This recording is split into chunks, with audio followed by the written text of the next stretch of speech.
Au nom de notre Seigneur Jésus-Christ.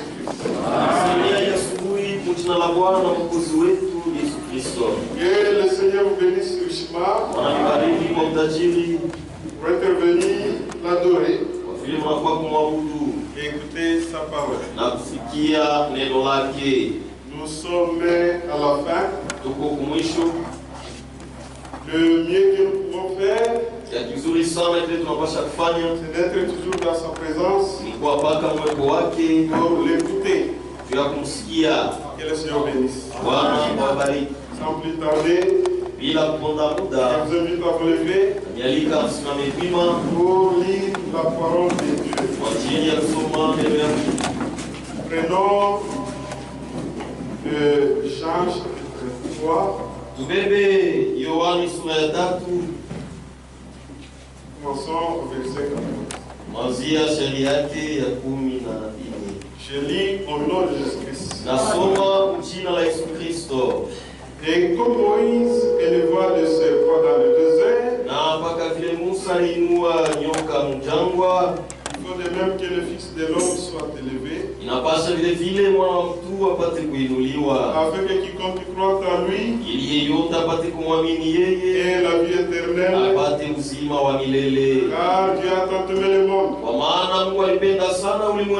il a donné son Fils unique, afin que quiconque croit en lui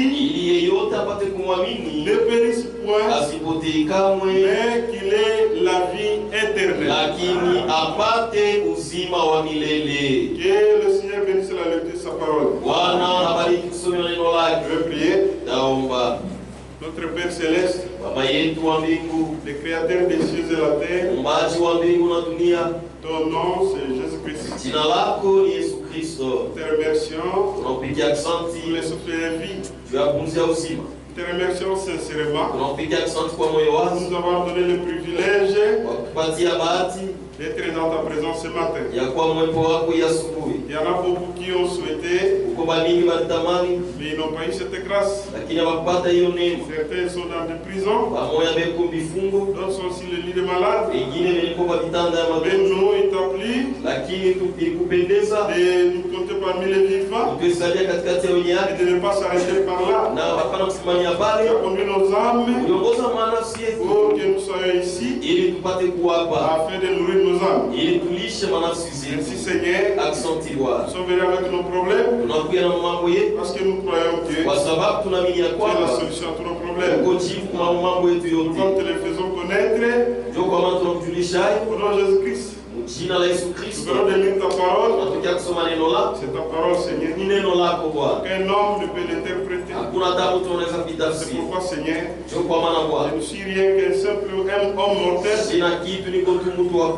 Si tu m'abandonnes, tu me laisses parler de moi-même. Je vais semer la mort dans ton église. C'est pourquoi je m'abandonne à traiter. Utilise-moi, Seigneur, pour que tous ici nous soyons bénis et que nous soyons édifiés. C'est pourquoi nous avons donné ce guide. Nous avons donné ici au nom de notre Seigneur Jésus-Christ. Amen. Amen. Que le Seigneur bénisse.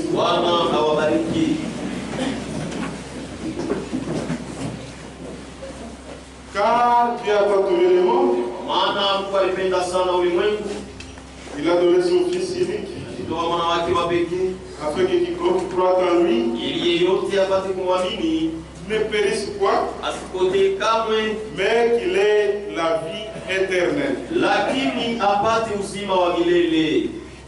Par la grâce de Dieu, depuis le mercredi, nous avons commencé avec ce thème. Nous avons montré, parce que pour bien parler du salut, il faut comprendre d'abord d'où est venue la chute. Et la chute, qui est à la base de cela? C'est l'homme lui-même. Parce que Dieu avait dit à l'homme ce qu'il ne devait pas faire. Alors, comme dans l'homme il y avait le libre arbitre, il en a utilisé pour prendre une mauvaise décision. Et cette mauvaise décision a causé tous les malheurs que nous avons aujourd'hui. L'homme était coupable.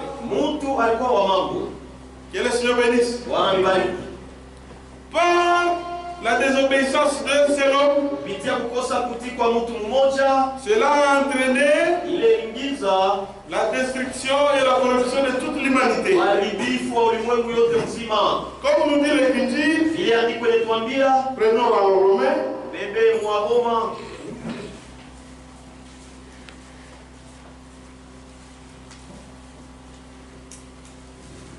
Prenons Romain chapitre 5. Verset 18. Ainsi donc, comme par une seule offense, la condamnation a atteint tous les hommes. Qu'elle se bénisse. De même, par un seul acte de justice, la justification qui donne la vie, c'est à tous les hommes. Car comme par la désobéissance d'un seul homme, beaucoup ont été rendus pécheurs. De même, par l'obéissance d'un seul, beaucoup seront rendus justes. Qu'elle se bénisse. L'homme. Pourquoi aujourd'hui tous nous sommes coupables? Nous sommes venus nécessaires l'homme qui a désobéi. Et d'un péché ne peut sortir qu'un péché. Par la transmission des cellules, nous nous transmettons aussi la nature pécheresse. Et ce qui était une grande désolation pour l'humanité,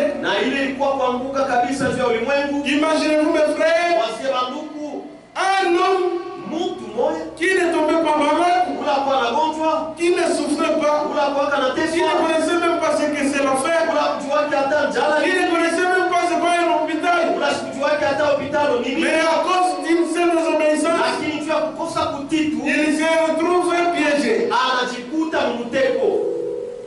Ça crée une dépression. Et cela a causé de grands malheurs.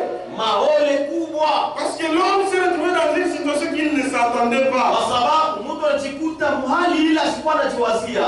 Qui a causé ça? Lui-même. Mais comme Dieu est miséricordieux, bien que l'homme a fauté, mais il avait créé à son image. Il a été pris de pitié. Il a regardé l'homme sortir du jardin, séparé de Dieu. Dieu n'a pas toléré ça. Parce qu'il a vu comment l'homme va manger à la sueur de son frère. Comment cet homme va souffrir. Qu'est-ce qu'il attend? Comment cet homme sera esclave de Satan? Dieu n'a pas toléré ça. Il a dit, je vais sauver cet homme. Que le Seigneur bénisse. C'est pourquoi la séparation avec Dieu, c'est la mort. Parce que l'absence de la vie, c'est la mort. Oh, c'est Dieu qui est la vie. Alors Dieu s'est dit, je vais sauver l'homme. Je vais le sauver. Je vais le sortir de là. Parce que c'est moi qui connais la valeur de cet homme-là. Dieu, il a préparé un plan. Frère Branham dit, comme l'homme, il a péché dans sa chair humaine. Et le péché que l'homme a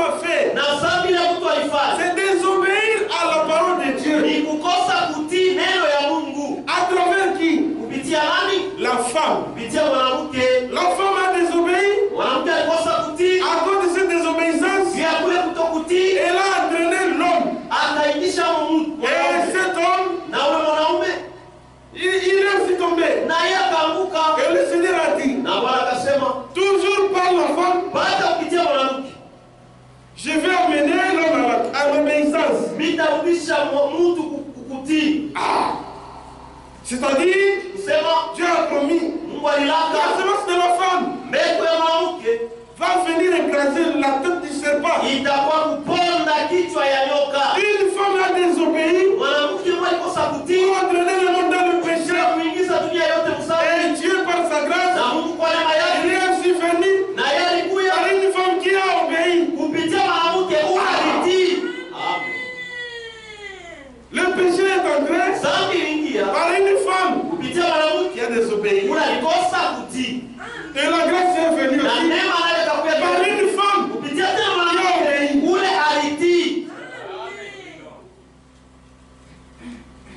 C'est comme ça que notre Dieu, il a prévu. C'est pourquoi, mon frère, l'homme, il a péché dans la chair. Et pour être sauvé aussi, c'est dans la chair. Croire, c'est dans la chair. Si vous mourrez, c'est fini. Vous devez croire pendant que vous êtes dans la chair. Tu as fait le péché pendant que tu étais dans la chair. Et pour que tu sois sauvé, crois pendant que tu es dans la chair. Écoutez, Tout ce qui est dans la brochure, la parole parlée, la semence originelle.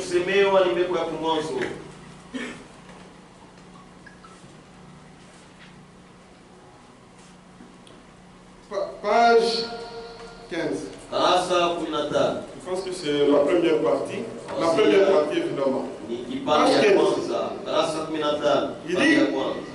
séparé aujourd'hui. Je suis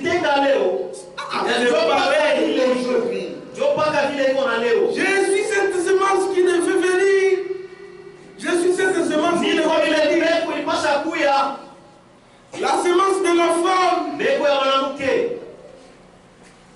Je te donnerai une semence contre le serpent. Les serpents avaient déjà sué Ève. Il dit, la semence que je te donnerai lui écrasera la tête. Il lui reprendra cette chose. Amen. Je souhaiterais que chacun puisse comprendre cela. Je suis venu pour conquérir et pour corriger ce qu'il a fait.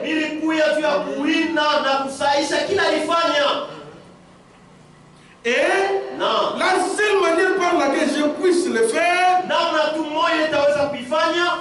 moyen d'une femme qui croit à la semence. Là où une autre femme n'a pas cru à la semence, qu'elle se bénisse. Une femme qui croit la parole, là où une autre ne l'a pas cru. Je suis ce vainqueur. Je suis celui qui est venu pour donner la vie au travers de la mort, afin de payer la peine de son acte. Ma vie vous sera donnée afin qu'elle coule sur vous et que vous soyez des fils et des filles de Dieu aussi longtemps que la semence sera en vous. Que le Seigneur bénisse.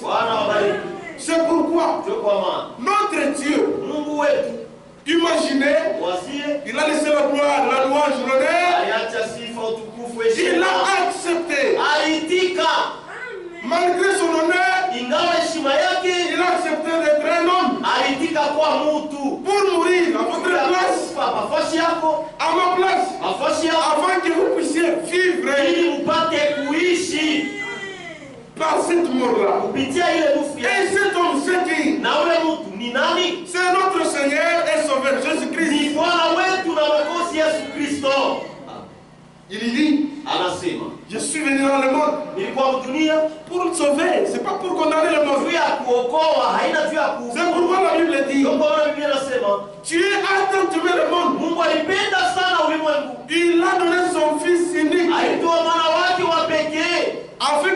quiconque croit en lui ili yeyote apate kumwamini ne périsse point, asipotee mais kamwe, il est la vie éternelle. lakini apate uzima wa Cette vie milele. éternelle que l'homme a perdue, Ile uzima wa milele mtu alipoteza afin qu'il la retrouve. ili aipate tena.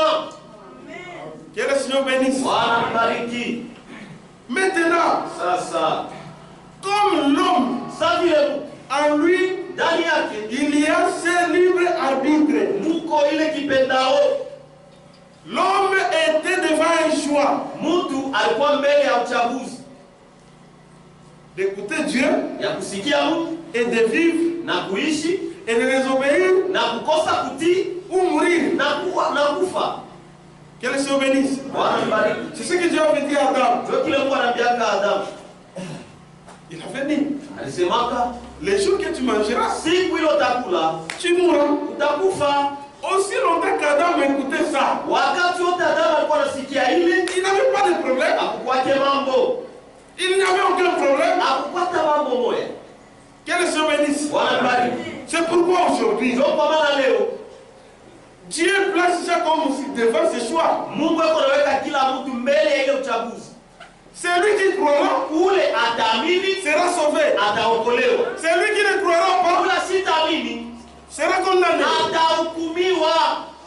Donc, moi, tu considères les Avec qui tu te considères aujourd'hui comme Adam, sa Adamu, les jours que tu mangeras, siku ile utakula tu mourras. utakufa, Et si tu ne crois pas, na kama hauamini tu mourras. utakufa vile vile.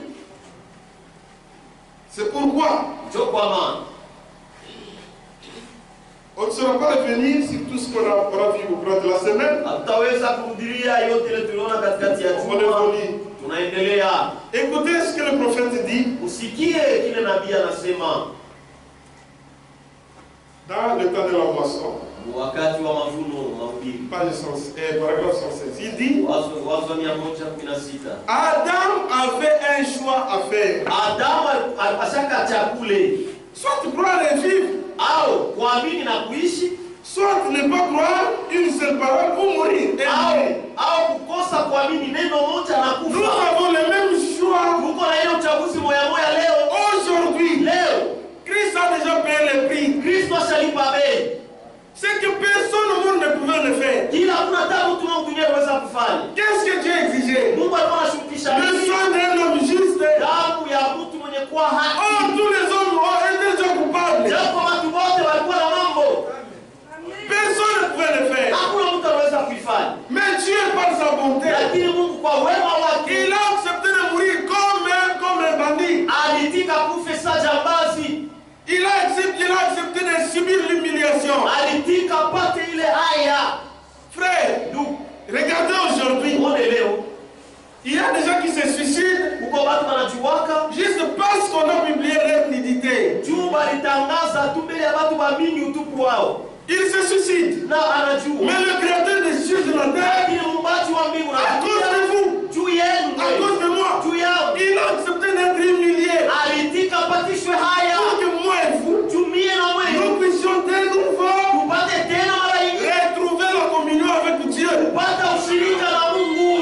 Maintenant, c'est un choix. Sasa ile uchaguzi Maintenant, hapa sasa c'est un choix. ni uchaguzi, ni kuchakula. Tout comme Adam avait ce choix-là. Hata vile Adamu alikuwa na kule kuchakula. En effet, Kwa kweli il nous faut choisir. inatupasha kuchakula.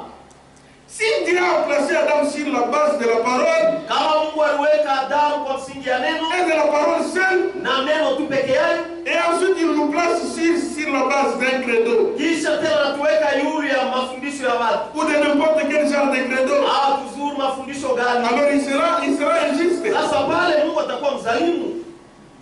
Que le Seigneur bénisse. Bwana mbariki. Maintenant, Sasa notre Seigneur, Bwana wetu il est venu alikuya mourir kufa à notre place mafashi yetu pour que, ili à travers le libre arbitre kupitia kipendao que l'homme a, kile mtu eko nacho, parce que la Bible dit, kwa sababu Biblia inasema l'homme, mtu il a toujours cette soif de vivre. alekalaka mpaka na ile kiu ya kuishi. Il connaît qu'il y a une vie éternelle. Amesema kwamba kuko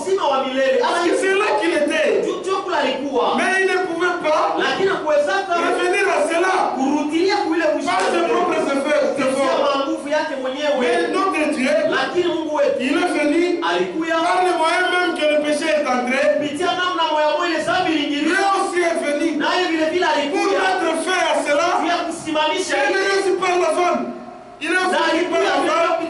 Et notre Seigneur Jésus a versé son sang. Mais pourquoi? Nous aussi amené l'homme à faire un choix dans sa vie. Soit suivre Jésus-Christ, soit le demeurer, abattu par la ville. Le libre arbitre.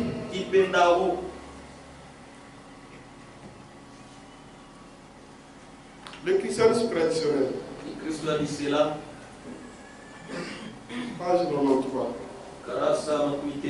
Il dit, l'homme créé à l'image de Dieu avait été doté du libre arbitre qu'il utilisa pour prendre la mauvaise décision. Et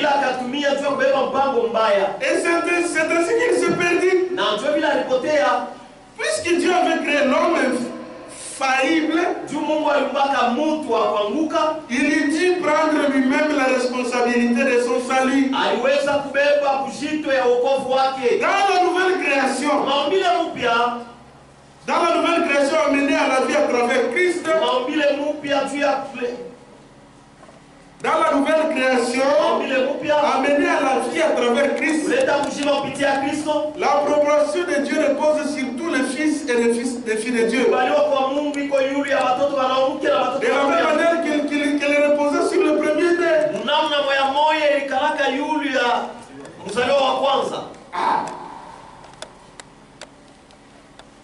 Maintenant, écoutez, il dit lors de l'achèvement de tous les fils et les filles de Dieu, c'est manifesté qu'il possédait eux aussi le libre arbitre. Et aussi ils possédaient le libre arbitre. Et c'est déceler leur propre volonté qu'ils ont pris la détermination de faire la volonté de Dieu. Selon l'exemple du premier-né. Que le Seigneur bénisse. Maintenant, l'homme séparé de Dieu s'est retrouvé dans le ténèbre.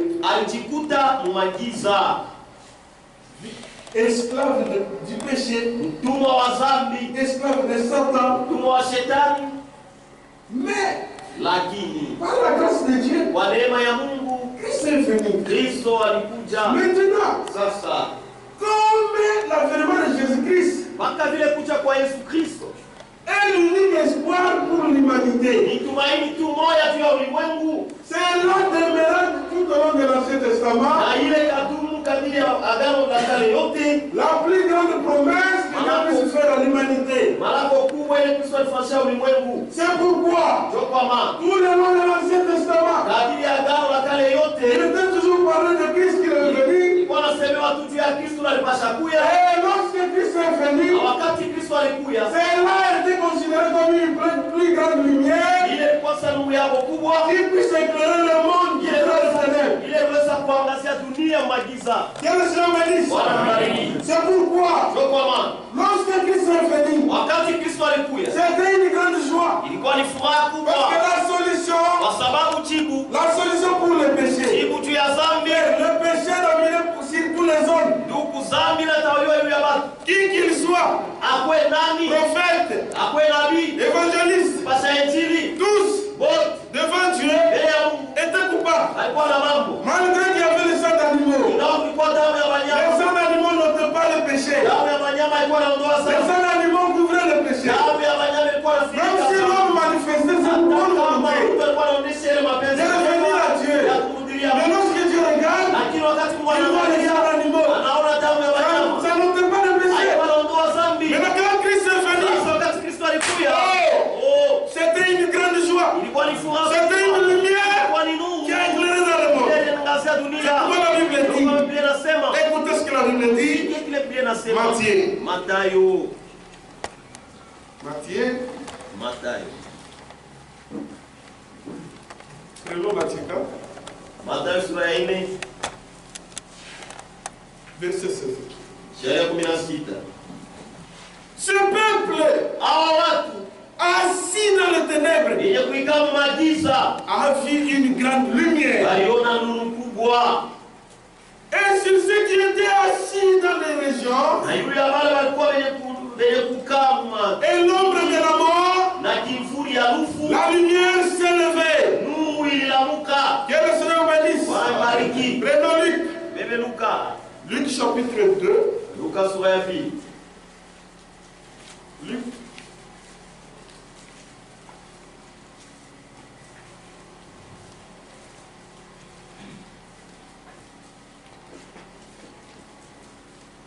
Chapitre 2, verset 30. La Bible dit, car mes yeux ont vu ton salut, le salut que tu as préparé devant tout le peuple, lumière pour éclairer les nations, et gloire d'Israël, ton peuple. Que le Seigneur vous bénisse. Pourquoi c'est la lumière? Parce que de nouveau, encore une fois, l'homme va revenir dans la communion avec son Créateur. Pourquoi? Parce que Dieu est lumière. C'est Dieu qui est la lumière. C'est pourquoi lorsque Christ est venu, avec la mission de sauver l'homme, afin d'amener les hommes de nouveau dans cette lumière qu'ils avaient perdue. C'est pourquoi lui-même Jésus-Christ dit, il dit, je suis la lumière du monde. C'est tout homme qui n'a pas encore cru en Jésus-Christ. C'est vrai, il peut avoir la bonne volonté, mais il est toujours dans les ténèbres. La seule façon d'être dans la lumière, entrer en Jésus-Christ. Jean 8. Jean 8.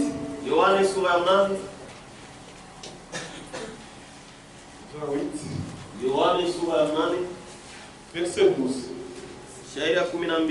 La Bible dit, Jésus lui parle de nouveau.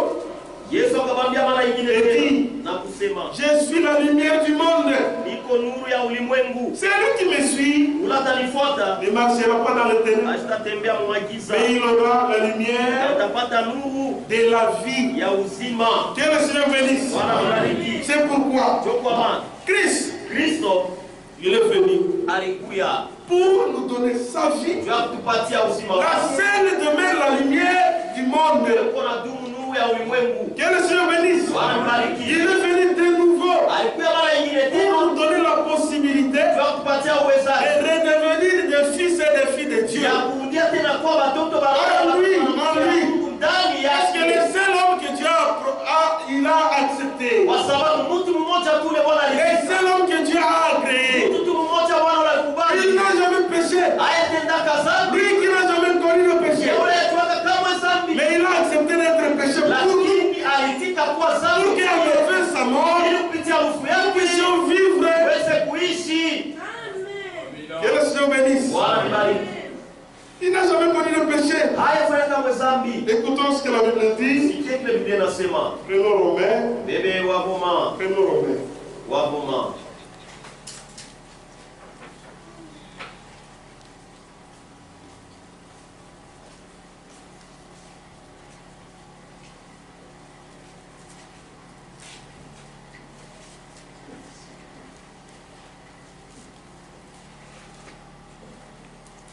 Romains chapitre 5. Waroma sura ya 5.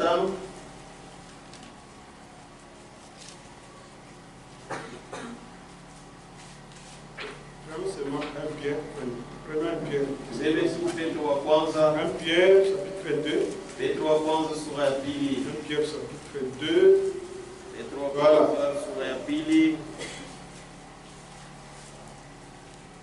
Prenons 1 Pierre chapitre 2 au moins. Au verset 20. Et c'est à cela que vous avez été appelés. Parce que Christ Kwa sababu Kristo a souffert pour vous. Kwa sababu Kristo naye aliteswa juu yenu. Vous laissez un exemple afin que vous suiviez ses traces. Akiniacha mfano wake ili mfuate manyayo Lui zake. qui n'a point commis le péché, Yeye unashikufanya kamwe et dhambi. dans la bouche duquel Na mkinywa yake mule il ne s'est pas trouvé de fraude. hakupatikane kuibia. Que le Seigneur bénisse. Wanabariki. Il ne s'est pas trouvé de fraude. Hakupatikane kuibia. Lui Yeye qui injuriait, ule walikuwa natukana. ne rendait point d'injure, Hakuwa narudisha matushi. maltraité, Ule walikuwa natesa. ne faisant pas de menaces, Nashikuwa nasonga watu. mais s'en remettait Lakini alikuwa anajatilia à celui qui juge. kwa ule konaamua Tout ça pour qui? ile yote juu ya nani? À cause de nous. Juu yetu shie. Parce qu'il s'est dit, Kwa sababu alisema ici, hapa j'ai la possibilité d'éliminer tous ces gens. niko na uwezo ya kumaliza watu wote, Mais je dois accomplir la volonté de Dieu napasha kutimiza mapenzi ya Mungu pour que David ili Daudi retrouve son droit de naissance. apate tena halali yake kuzaliwa Je dois kwa supporter tout ça napasha kuvumilia hiyo pour que mon frère et ma sœur, ili ndugu yangu na dada yangu qui ne méritent pas cela, wala wastahili ile, mais lakini qu'ils puissent waweze retrouver kupata tena leur droit de naissance halali yao ya à travers mes souffrances. kupitia mateso yangu. Prenons un Corinthien. Bebe wa Korinto wa kwanza. 2 Corinthiens. Wa Korinto wa pili. Chapitre 5. Ici sura ya 5 Verset 21. shaya makumi mbili na moja. C'est lui qui n'a point connu le péché. Ule Yesu kutende kamwe dhambi, Il l'a fait devenir péché alimfanya kuwe dhambi pour nous. juu yetu shie. Que le Seigneur bénisse. Bwana mbariki.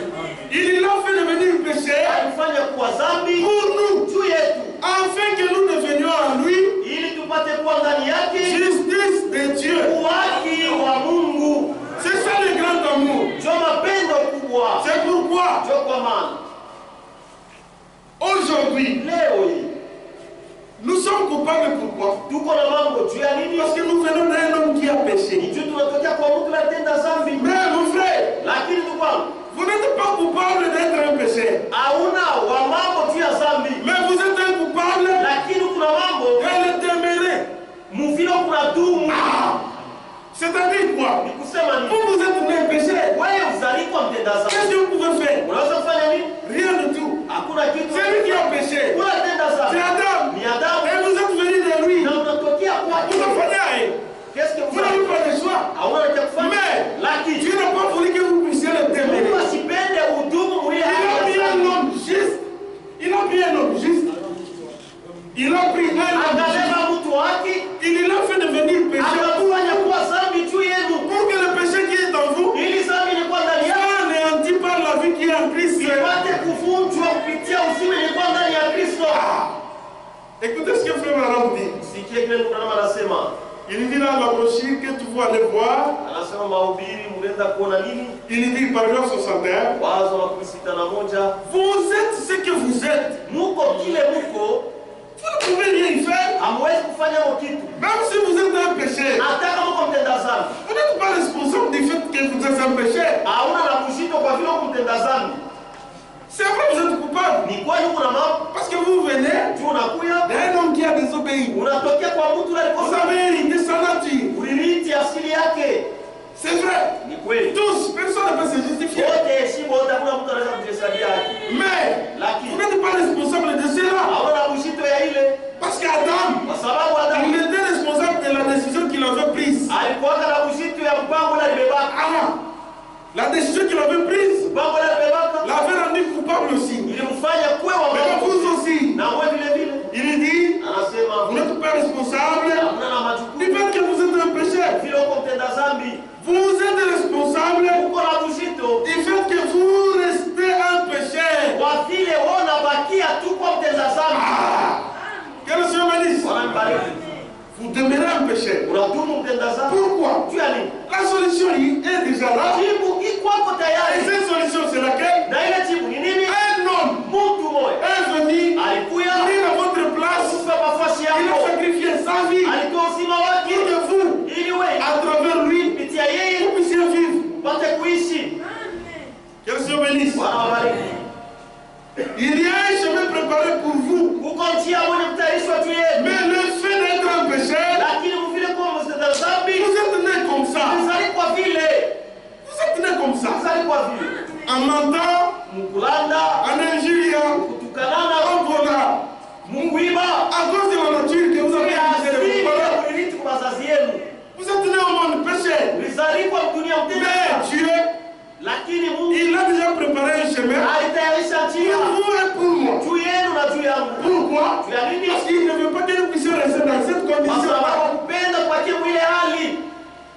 Et il dit, Dieu, ne vous envoie pas en enfer parce que vous êtes un péché. Non. Dieu vous envoie en enfer parce que vous ne vous repentirez pas. Vous êtes né un péché. Mais par la grâce, imaginez-vous mon frère, Christ est mort à la croix, il y a 2000 ans passés. Il y a 2000 ans passés. Si l'enlèvement s'était accompli en 1950, comment est-ce que nous mais Dieu était patient. Dieu était patient. Voulant que tout le monde parvienne à la connaissance de la vérité. À 2025. Même aujourd'hui,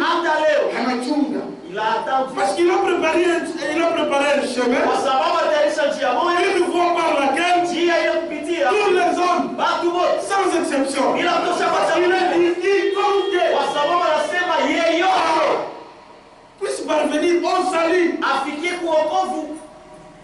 Il a préparé. Parce qu'il sait que il ne vous envoie pas en enfer. Et il sait que vous ne vous repentirez pas. Et n'accepterez pas Christ comme sauveur. Vous refusez de prendre le bon chemin. Vous vous envoyez vous-même dans les tours. Parce que Dieu, il a déjà exprimé son amour. Et son amour c'est quoi? Il a accepté de prendre un corps humain afin de mourir pour vous et pour moi. Pour que vous et moi nous puissions croire en celui-là, en celui qui a perdu sa vie pour nous. Et que nous puissions vivre. C'est ce que Dieu a préparé. Vous vous envoyez vous-même dans les tourments. Vous envoyez votre propre âme vers sa destination éternelle par le libre arbitre de vos propres convictions. Comme Adam l'avait fait, son propre libre arbitre, dès qu'il a entendu ce que Dieu a dit, lui-même a choisi. Aujourd'hui aussi, la Bible dit, car Dieu a tant aimé le monde, car Dieu a donné qu'il a donné son Fils unique, avec qui quiconque croit en lui ne périsse point, mais qu'il ait la vie éternelle. Quiconque croit en lui. Aujourd'hui aussi, Dieu vous place devant un libre arbitre. Donc si vous croyez, vous vivez. Si vous ne croyez pas, vous mourrez. C'est le même choix. Donc aujourd'hui, vous n'avez pas à vouloir les gens du temps de Noé. Les gens du temps de Noé, ils avaient aussi le libre arbitre de faire un choix, entrer dans l'arche et conserver leur vie. Refuser d'entrer et mourir. Que le Seigneur bénisse. Aujourd'hui, les choix que nous devons faire, recevoir Jésus-Christ, c'est le meilleur choix qu'un homme puisse faire. Parce qu'en Jésus-Christ, il y a toute la bénédiction. En Jésus-Christ, il s'accomplissent toutes les promesses que Dieu a faites dans l'homme. Amen. Et puis, par le libre arbitre de vos propres conviction. Il n'y a encore personne en enfer. Il n'y a encore personne. Il ne l'a jamais fait. Et il ne le fera jamais. Les hommes s'envoient eux-mêmes en enfer. Parce qu'ils refusent d'accepter le chemin de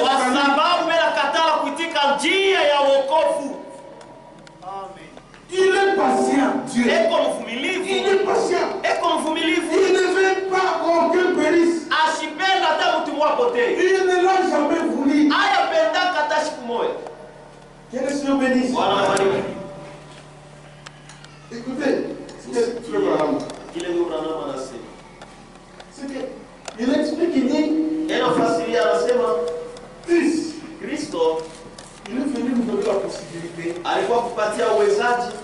de redevenir.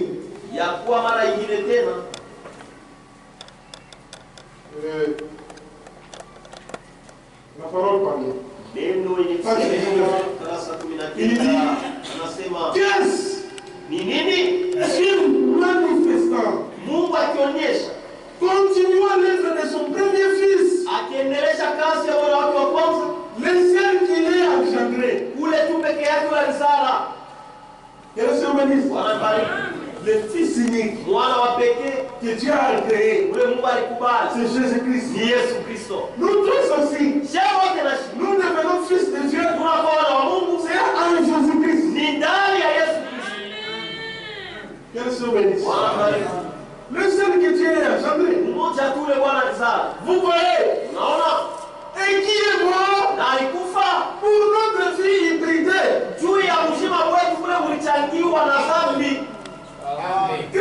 Christ est venu mort pour notre vie hybridée. Frère, imaginez-vous, vous pouvez aller, vous allez dans une poubelle par exemple, vous retrouvez un verre trop sale, trop sale. Vous n'aurez pas l'ambition de le prendre. Vous allez dire, mais un verre sale comme ça, que ferais-je avec?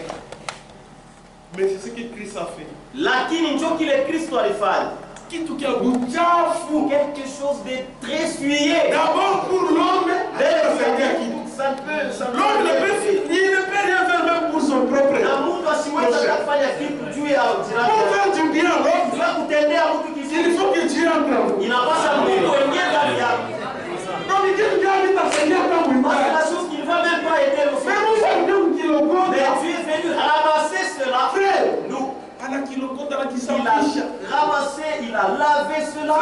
Mon frère, il ne trompe pas. Même tes parents ne seront jamais acceptés de mourir à ta place. Mourir à ta place.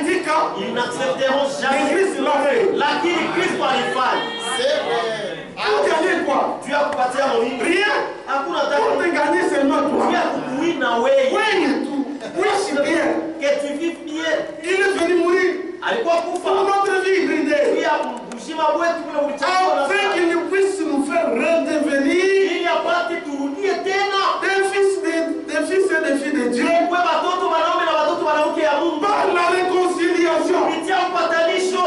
Et qu'au travers l'église, kupitia kanisa, nous puissions retourner à la même vie. Tuweze kurudilia kule kushima moya moya la parole. Kupitia neno.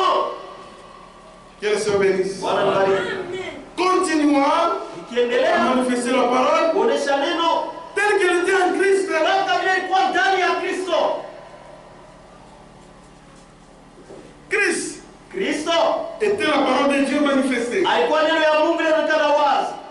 Il mourait dans sa vie. Akakufa na kutoa uzima wake. Avait le pouvoir d'envoyer l'esprit. Ili apate kutuma roho. Il fit monter son corps. Akabadilisha mwili wake.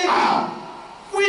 Kisha répandit son esprit. Akamwaga roho wake. Arroser. Juu ya kumimia maji. Pour payer le rachat. Juu ya kulipa bei. Si nous croyons. Kama tunaamini. Amen. Si nous croyons. C'est pourquoi nous devons faire très attention. Parce que Satan se sert aussi de cette écriture.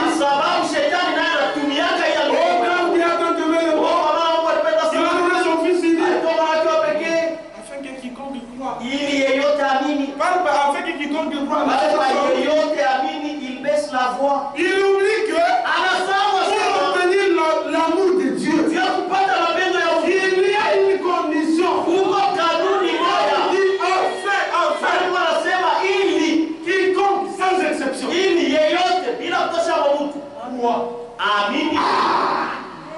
Ou quelqu'un si tu refuses de croire, ou responsable de Dieu. Tu es responsable de parler.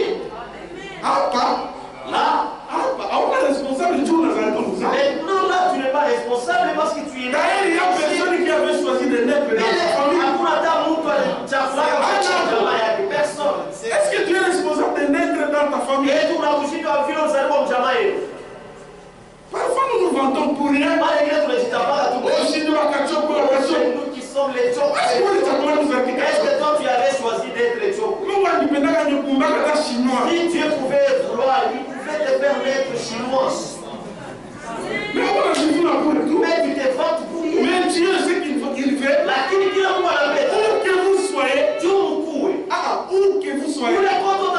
qui que vous soyez, afin que vous croyez en Jésus-Christ et que vous receviez la vie. Pourquoi recevoir la vie éternelle? Pourquoi la recevoir? Pour que, d'abord, pour échapper au jugement qui vient. Parce que Dieu vient détruire le péché. Il vient nettoyer ce monde pour que ses enfants y habitent.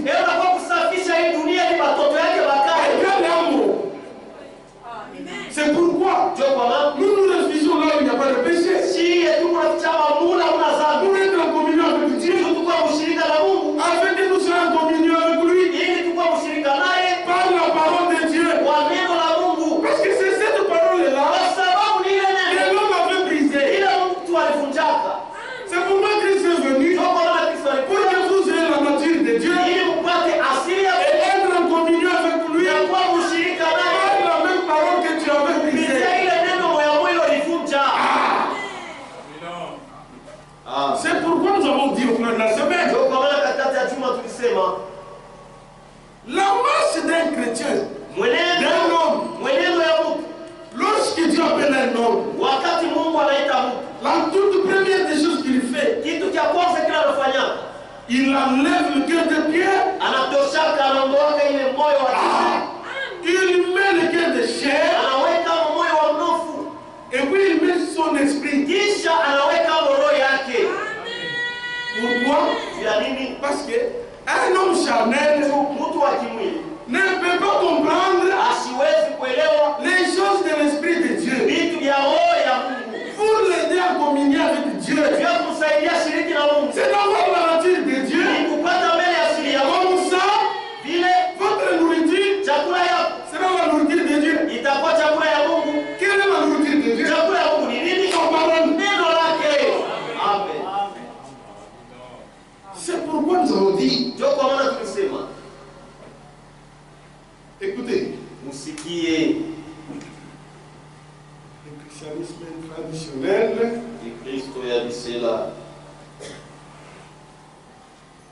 Frère Franck explique, il dit, lorsque Dieu appelle un homme, il met dans cet homme sa nature. Mais chose grave, les gens regardent le salut sans regarder les conséquences du salut dans leur vie. C'est ce qui est très grave. Regarder au salut, c'est se regarder aussi. Pourquoi? Comment vous pouvez dire, comme je suis là, je me réveille, je dis, à partir d'aujourd'hui, Je ne suis plus David Isiak. Je deviens Xing Shang. Frère, tu sais le nom pourquoi? Ah, je suis devenu un Chinois. Aka. Je crois que tu vas pas regarder. Mais les gens vont te regarder. Regardez-moi ces frères. C'est ce que les gens font. Les gens se précipitent. Il y a la différence de Dieu avec nous et Dieu en nous. C'est la différence. L'unique objectif pour un homme, il est pour que Dieu soit en lui. Maintenant, si Dieu est en vous, et que Dieu est dans mon frère, Dieu est dans moi, et Dieu est avec moi, à travers mon frère, à travers son parole. Qu'elle se bénisse.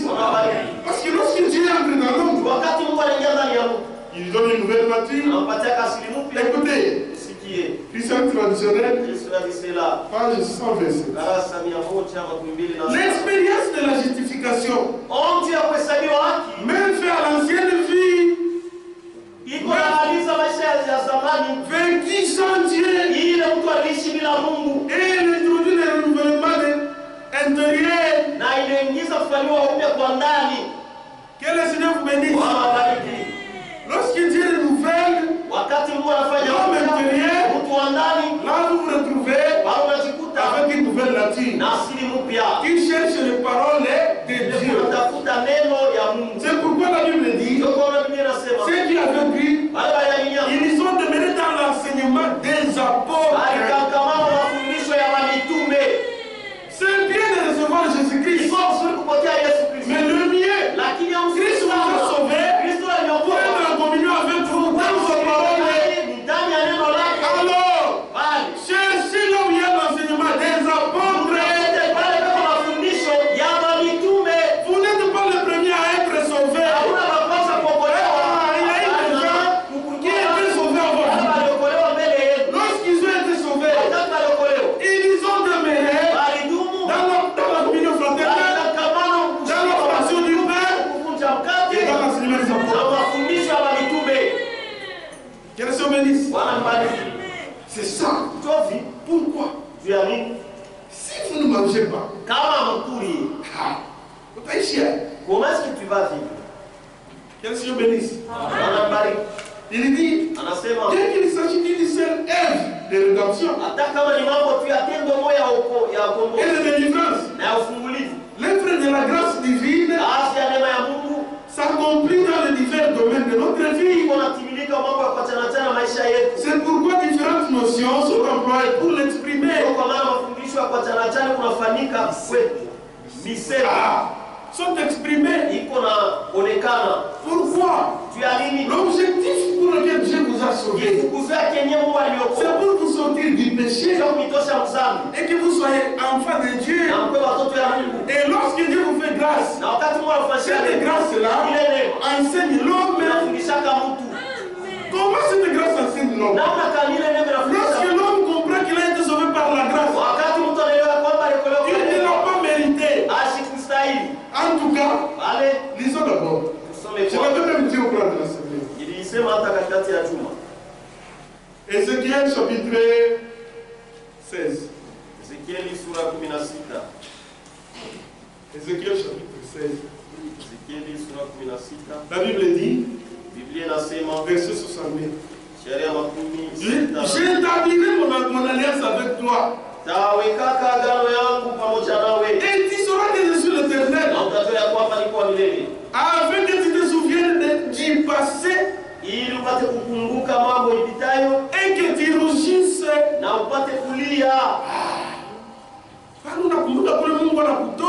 Tu te souviens d'où Dieu t'a tiré. Unasikia na haya kwa wewe. Afin que tu n'ouvres plus la bouche. Et que tu sois ton fils.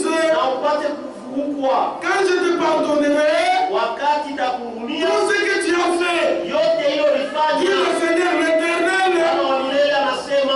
C'est pourquoi un homme qui est sauvé, pour commencer, il reconnaît que tout homme est demain matin. Wakuanzia kwamba anatambua kwamba mtu wote ni muongo. Hapa tena najakuta sema nini? Qu'est-ce que tu vas dire? Bana kusamehe ni abudu On tasema t'a kama. pardonné gratuitement. Que vas-tu dire? C'est pourquoi la Bible dit La grâce neema nous enseigne. Inatufundishaka. Dites, Tito. la grâce nous enseigne. Neema inatufundishaka. Tite chapitre 2 verset 11. Tito sura ya pili. La grâce de Dieu.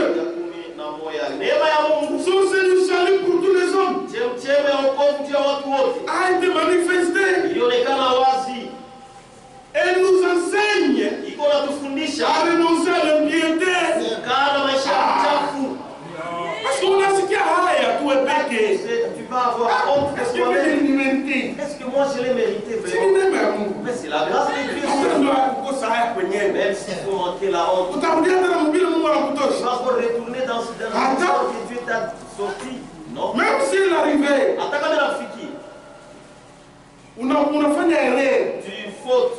Mais utasikia binakuuma. Tu vas sentir que ça te fait. Tu as nature ingine unakuwa nayo. Unakuwa nouvelle créature.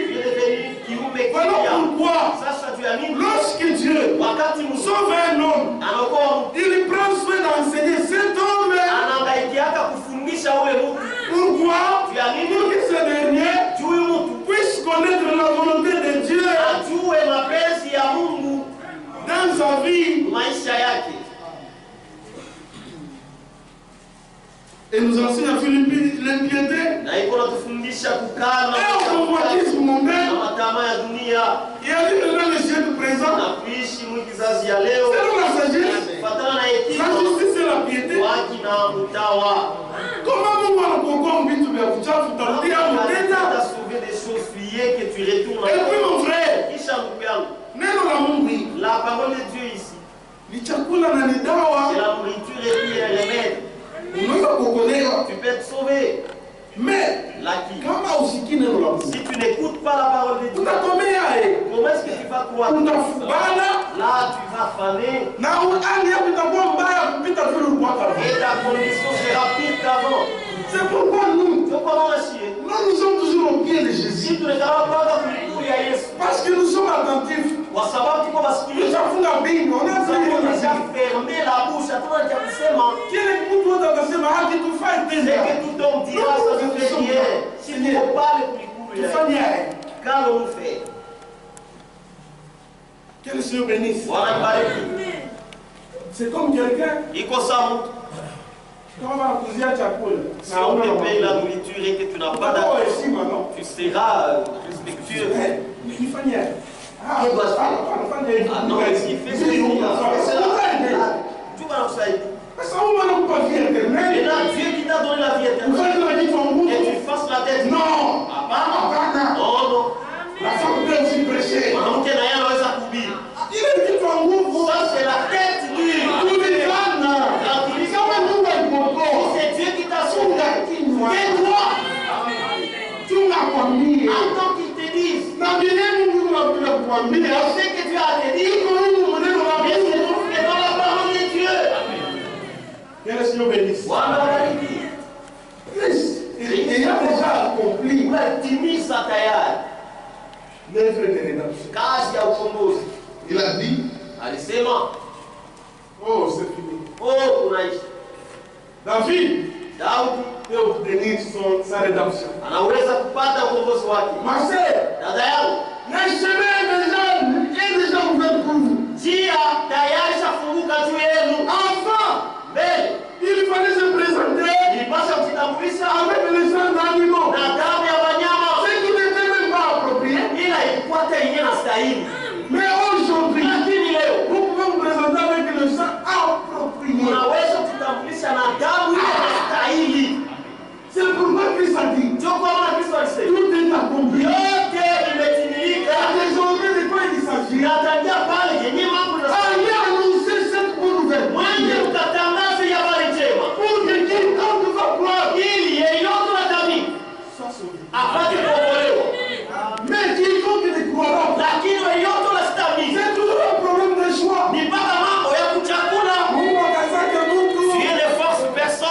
Quand on a besoin de vivre éternellement, si tu as besoin de vivre éternellement, quiconque croira, annoncé cette bonne nouvelle. Asema moja mtangazi habari njema. Et il regarde et il dit, Anaangalia anasema, frère, ndugu, écoutez, sikie. frère Franck est en train d'expliquer Ndugu Frank anafasiria que Satan ya kwamba shetani n'avait pas tué les hommes asikuwake bantu en mettant du poison dans les fruits qu'ils mangeaient. mkuweka sumu mtunda ile walikuyaka. Hapana. Hapana. No. Il a biaisé la parole. Yeye aligeuza mkubaya neno. Anaangalia hapa ni bakiamini vya Mungu. S'il croit il est mensonge. Frère, pour voler, ndugu juu ya kuiba, il faut que biaiser le plan. Inapasha uvunje neno ya Mungu. Parce qu'il y a la parole qui dit ne volez pas. Kuko neno ya Mungu linasema usiibe. Maintenant aujourd'hui, sasa leo notre Dieu, Mungu wetu, il dit que anasema ya kwamba comme l'homme est tombé en brisant la parole, mtu alianguka kuvunja neno, alors le salut va être obtenu inapasha patikane toujours par la foi dans cette parole. Mpaka kwa imani ndani ya ile neno. Amen. Pourquoi cette parole? Juu ya nini ile neno? Parce que cette parole, kwa sababu ile neno, elle parle de qui? Inasemea nani? Toujours de la croix. Inasemea mpaka juu ya msalaba. Amen. Comme ça, comme Satan. Na sabile shetani. Mais se tient pas dans la vérité. Asisimamake mkweli. On verra maintenant. Atafanya. Que va-t-il faire? C'est pourquoi notre Dieu a dit. Ndio kwa maana Mungu alisema. Il a dit non. Il a des hommes que lui-même a appelés. Dans lesquels il a mis son esprit. Et ces hommes témoignent la vérité. Selon l'esprit de vérité qui est en eux. Que le Seigneur bénisse. Ceux qui disent, oh, le salut c'est un homme. Oui, c'est la vérité. Et obtenir aussi le salut. C'est un homme. Parce qu'il faut qu'un homme vous prêche. Si quelqu'un te prêche les mensonges, c'est ton problème. Amen. Écoutez ce que la Bible dit. Prenons Romains. Romains 10. Romains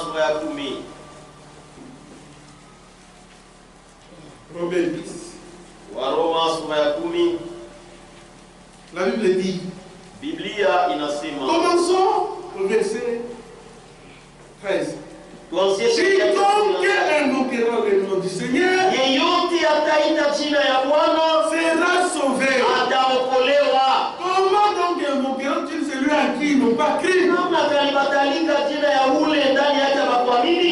Kama unaamini Kristo, adoration yako kunafanya bongo.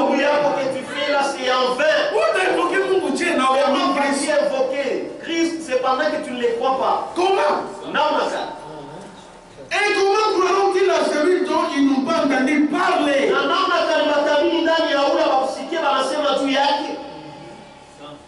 Et comment entendront-ils parler s'il n'y a personne qui prêche? Et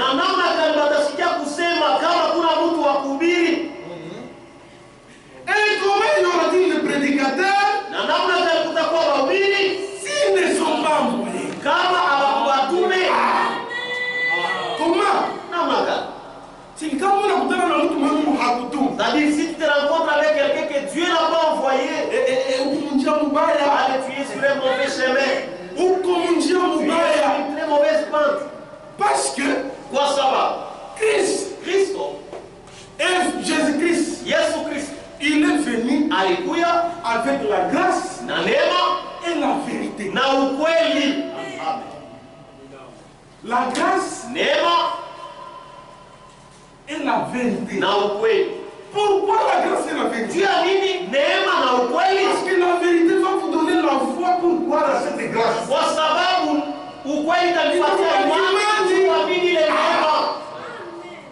Ça Shetani, il vient annoncer la grâce sans vérité. Tu n'as pas d'humanité. Comment est-ce que tu auras la foi? Amen. C'est là qu'il y a le problème. Lisons. Sommet. Comment auras-tu la foi?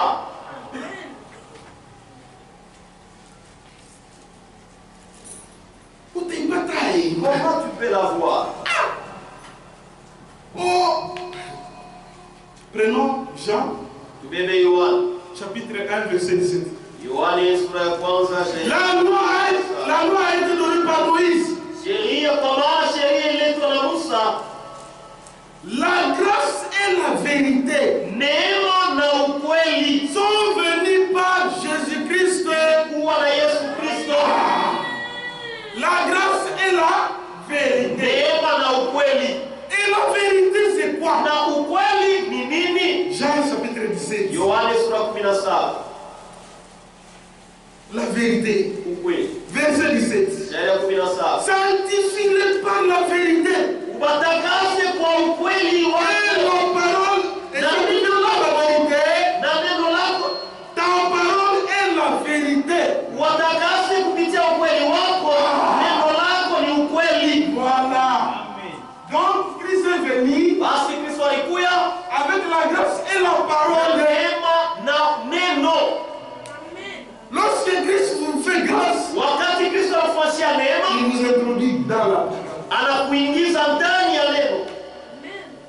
Qu'elle se bénisse. C'est pourquoi, sachant que son ennemi, il y rôde aussi comme un lion. Notre Seigneur dit ceci. Luc 24.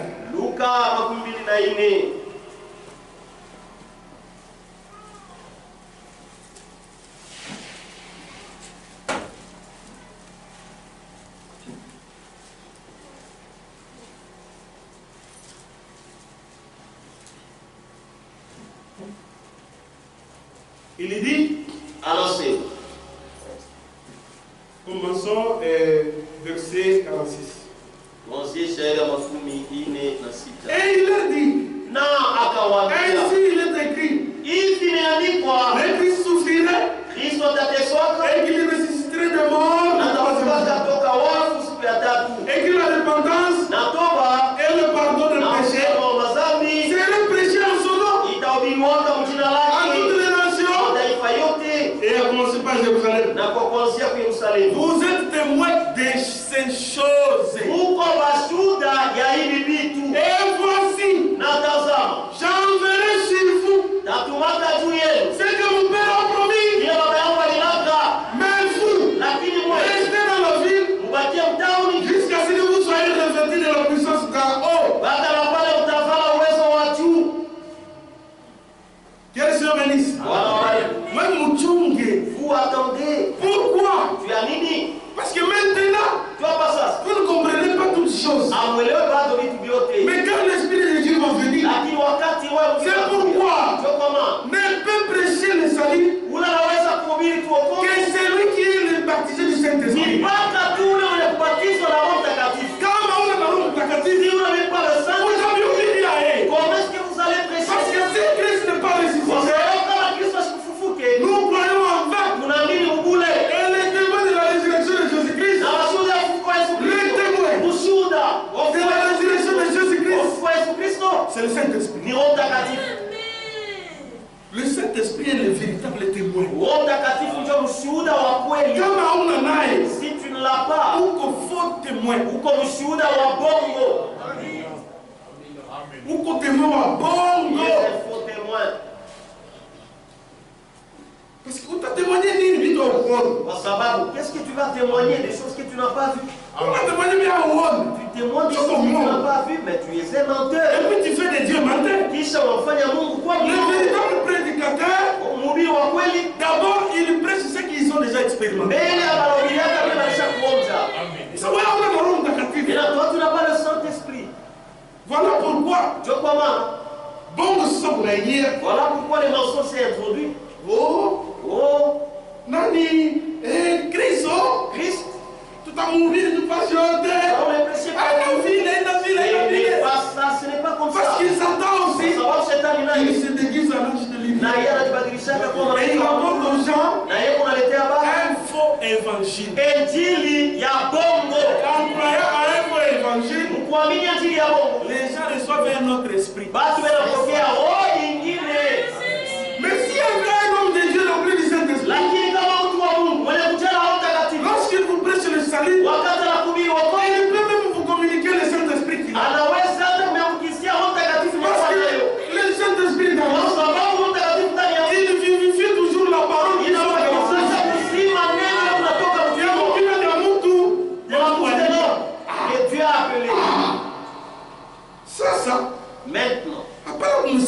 Mungu. Alors, il ne faut pas aider Dieu. On n'aide pas Dieu. Mungu amemsaidia. Oh, tuko na ubiri basi. Kama ubiri. Allons faire, non. Ici kwanza. Si d'abord. Parce que chacun, nous expérimentons et nous témoignons de la puissance de la résurrection de Christ. D'abord par notre vie. La plus grande prédication, c'est la vie. C'est pourquoi lisons. Lisons ce que la Bible dit. Nous sommes éclairés dans ces mains. Voilà. Prenons Jean chapitre 16. Il dit, verset 12. J'ai encore beaucoup de choses à vous dire. Mais vous ne pouvez pas les porter maintenant. Maintenant là, non, vous savez. Quand le consolateur sera venu, l'esprit de vérité, il vous conduira dans toute la vérité. Pourquoi? Parce que Christ est venu avec la grâce et la vérité. Et le Saint-Esprit, c'est Christ lui-même. Il vous conduira dans toute la vérité. Là, il ne parlera pas de lui-même. Mais il dira tout ce qu'il aura entendu. Et il nous annoncera les choses à venir. Il me glorifiera. Il prendra ce qui est à moi. Et nous l'annoncera. C'est pourquoi. Écoutez ce que l'homme de Dieu, frère Franck, dit. Satan, c'est un escroc. Ou un gros escroc. Vous pensez que vous pouvez escroquer? Quelqu'un peut venir t'escroquer. Le franc congolais, c'est le dollar. Avec le franc congolais, pensant que c'est le dollar. Ah bon? Non. Satan va toujours utiliser dans les jardins d'Éden. Comme il s'agissait de manger à l'arbre, la conversation était tournée toujours à l'arbre. Du temps de Noé, comme il s'agissait de pleuvoir, il est allé désorienter les gens, fuir l'esprit des gens. Toujours autour de l'eau. Comme aujourd'hui aussi. Il s'agit de la bonne nouvelle. De l'évangile de Jésus-Christ. Vous pensez que Satan va parler de quoi? Toujours de l'évangile. Il ne va pas utiliser autre chose. C'est pourquoi. Écoutez ce qu'il dit. Le frère dit dans la brochure les défis. Comme 53, il dit beaucoup de personnes pensent croire comme dit l'Écriture. Beaucoup pensent croire. Cependant, la réalité apparaît tout autre. Satan va vous fabriquer une religion sans expérience. Parce qu'il y a une différence entre la religion et le salut. Le salut, c'est une expérience. La religion, c'est une couverture sans expérience. Un escroc. Il demande des choses qu'il n'a même pas. Il ne connaît même pas. La réalité paraît tout autre. Croire comme dit l'Écriture. Accepter réellement. Croire comme dit l'Écriture. Signifie. Croire comme dit l'Écriture. Signifie. Accepter réellement. Ainsi dans tout point. La parole de Dieu. Amen. On évangile. Hakuna kama injili ingine. Nous n'avons pas besoin d'autres évangiles.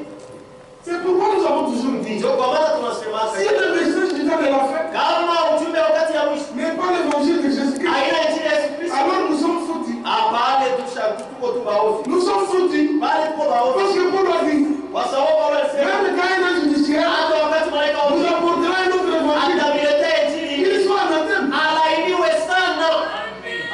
Mais Lakini la force du message, nguvu ya ujumbe c'est la croix de Jésus-Christ. ni msalaba wa Yesu Kristo.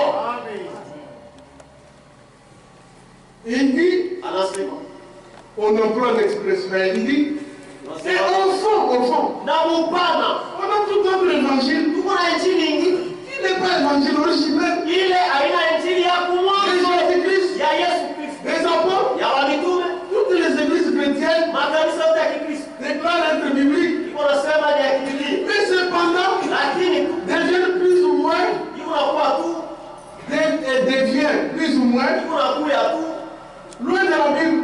iko naenda mbali na Biblia. C'est pourquoi Sio kwa maana il est indispensable iko ya muhimu sana de sonder les Saintes Écritures kuchunguza maandiko takatifu et de s'assurer que na kuhakikisha notre kwamba doctrine mafundisho yetu et nos pratiques na matendo yetu sont réellement avec elle, sont réellement en accord avec elle. ishaambatana kabisa na neno. Que le Seigneur bénisse. Bwana bariki. C'est ce que Frère Branham explique. Ndio kile Mungu anaona Il nafasiria. dit croire en Jésus. Anasema kumwamini Yesu Kristo. C'est pourquoi la Bible dit Ndio kwa maana Biblia que la inasema vie éternelle est qu'il te reconnaisse toi. japo uzima wa milele ni bakujue wewe Mungu wa kweli wa pekee na Yesu Kristo ule ulituma. Amen. C'est qui croire en Jésus-Christ. Basi kumwamini Yesu Kristo ce n'est pas quelque chose de la bouche. Écoutez ce qu'il dit. Msikie ila anasema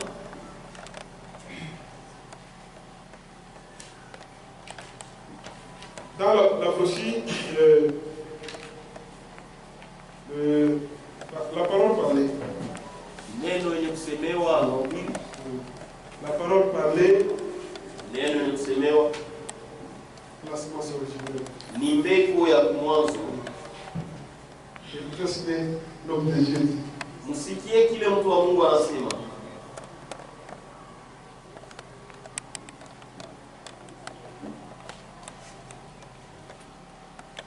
Il dit ceci. Anasema hivi. Page 15.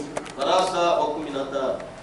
C'est là vous ramène directement à la parole parlée. Ile kunanirudisha mara kwa kuneno yenye kusemewa. Alors nous sommes la parole de Dieu manifestée. Ale tuko sasa neno ya Mungu yenye kuonekana wazi. Vous voyez, Naona Jésus a dit la même chose. Yesu alisema kitu moya moya. C'est lui qui croit en moi. Yule atakayeniamini mimi. C'est lui qui croit en Yule moi. atakayeniamini mimi Qui sait qui je suis? na anajua kile niko. Qui sait qui je suis? Na anajua kile niko. Pourquoi je viens? Juu ya nini? Mimi nakuya Et le dessein que j'ai na mambo ile niko nayo de ramener les hommes à croire la parole de Dieu ya kurudisha watu kuamini neno ya en Mungu. ne prenant rien d'autre avec elle. Kubeba tu hapana kitu ingine na neno. C'est pour cela que Christ est venu. Chote yenye kile Kristo alikuia. Que le Seigneur bénisse. Bwana mbariki. C'est pourquoi, Ndio kwa maana lorsque Christ vous sauve, wakati Kristo anakuokoa il vous donne sa nature. atakupatia asili yake. Et pour que cette nature puisse croître, Na juu ile asili ipate kukomala, il doit vous nourrir anapasha de amilishe la parole de Dieu, na neno ya Mungu. de la parole de Dieu, Na neno ya Mungu. de la parole de Na Dieu, neno ya Mungu. jusqu'à ce que vous allez grandir Mpaka na pale et utakomea devenir un homme fait, na kuwa mtu kamilifu. accompli dans la volonté de Dieu, Kuwa kamilifu rempli maisha. du Saint-Esprit. Kujazwa na Roho Mtakatifu. C'est en écoutant la vérité. Ni kusikia ukweli. C'est ça croire en Jésus. Njoo kuamini Yesu. Mais si vous ne faites pas attention, Lakini kama ukebe yange vous prétendez croire en Jésus unachiwazia kumwamini Yesu et vous allez là où on ne prêche pas la vérité. na unaenda kula mahubiri yake ukweli, Moi, Père, qui doit vous responsable. c'est toi-même qui as la responsabilité. Usiogope kitu, Ne crains rien. tu as une vérité. Pour cette vérité ici, Il y a des gens uko bantu qui ont perdu leur emploi walipoteza makazi yao quand ils se sont rendus compte que wakati walizungumza Mimi sema hapa sifuate mtu. là ici moi je ne viens pas suivre. Mimi nafuata Mungu. J'ai suivi Dieu. Dieu ne t'abandonnera jamais. Il en est ainsi de chaque personne qui prétend croire en Dieu sans croire sa parole. Si vous croyez en Dieu, croyez sa parole. Si vous aimez Jésus, gardez ses commandements. Donc on peut avoir une vie éternelle. Oui, il est. Et tu vives éternellement. Vous êtes pour désobéir de l'éternellement. Continue à les désobéir. Pourquoi est-ce que tu es un escroc. donc on appelle la coupe de vie éternelle. Tu fais qu'on te donne la vie éternelle, pas. On a dit à mon Tu retournes dans le oui, monde. si éternellement dans la Kidouni. Et tu vives éternellement avec la moralité. Ce n'est pas comme ça. Quand on regarde Christ, on met ça. Si tu reçois Jésus, Satan est affouré. Satan n'est pas content. Attends, on fout par tous les moyens. Il cherchera maintenant. Alors, lui, je dois vous donner. Il te retourne dans le monde. Oui, vous résistez. Alors toi, résiste-lui. Une fois ferme. Cette fois ferme vient de bois.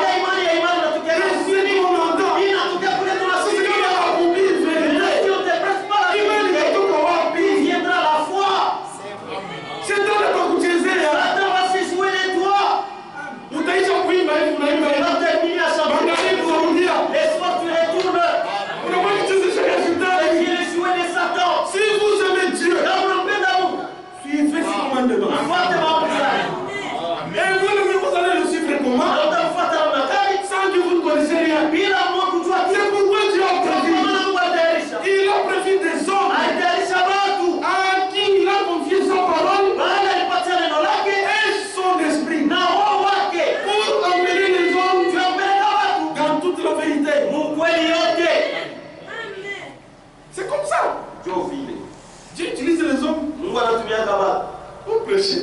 Dieu a promis. Même pour guérir les gens. Pour visiter les malades. Dieu a tembelea bagoni. Utilise les hommes. Anatumia watu. Frère, Dieu a kusaidia. Pour s'entraider. Comme nous sommes ici, c'est comme ça que Dieu va nous aider. Aidons-nous. Voyez votre frère en difficulté. C'est seulement ta bouche que Dieu va aider. Ne le demande pas de respect. Aide-le. C'est Dieu qui le fait à travers vous.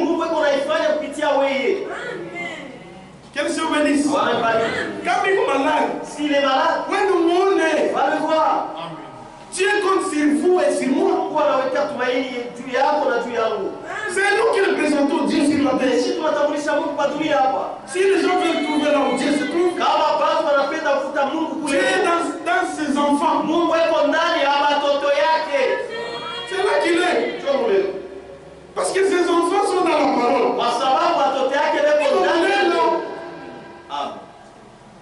C'est pourquoi aujourd'hui, ça ne nous scandalise pas. Ceux qui disent, Dieu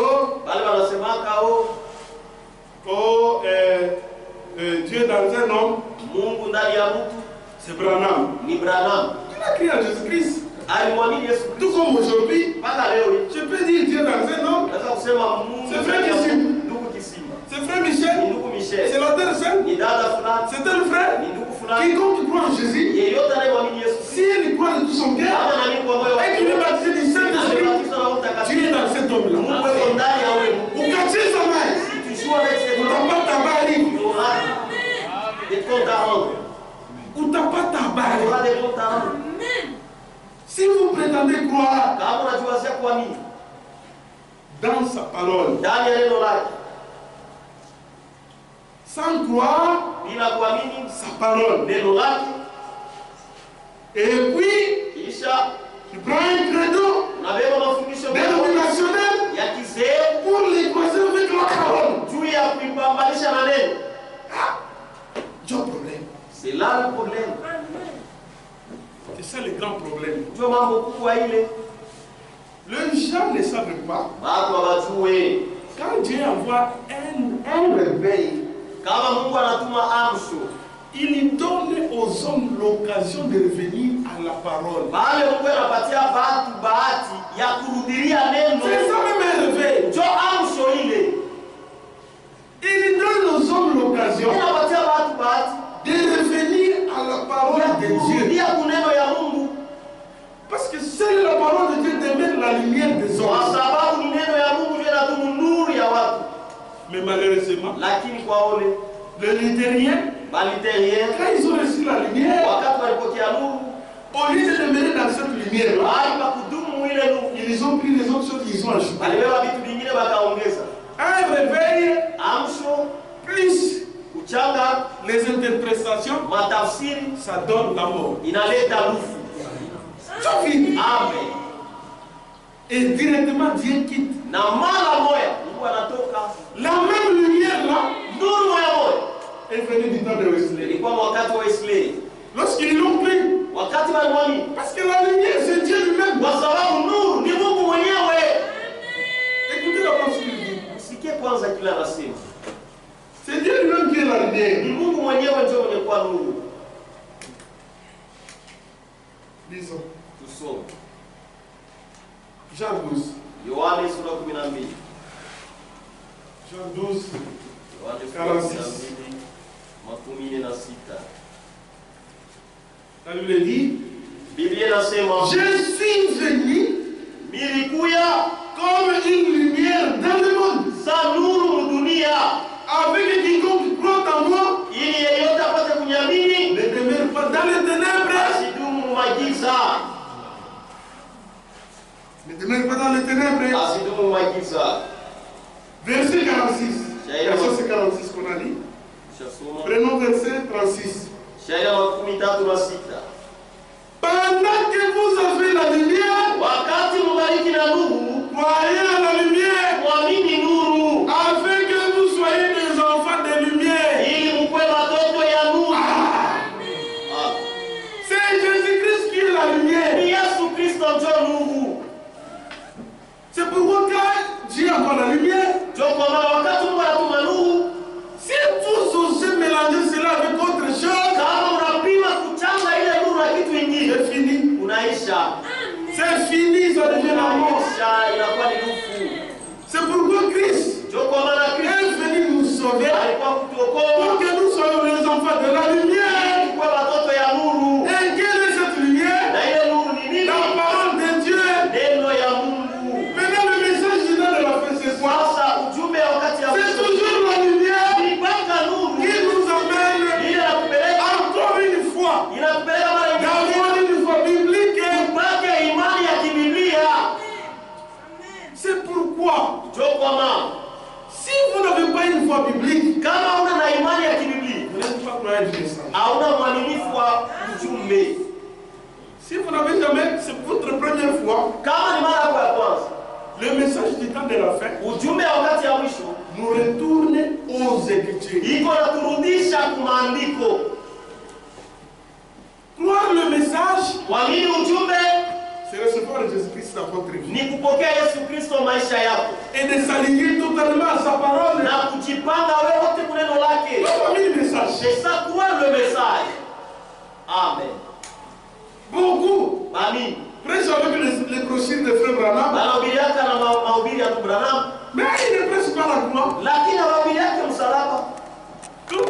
À longueur de journée, Branham a fait. Mais écoutez ce que lui-même dit. Le message que j'ai apporté. Et dans tout le monde,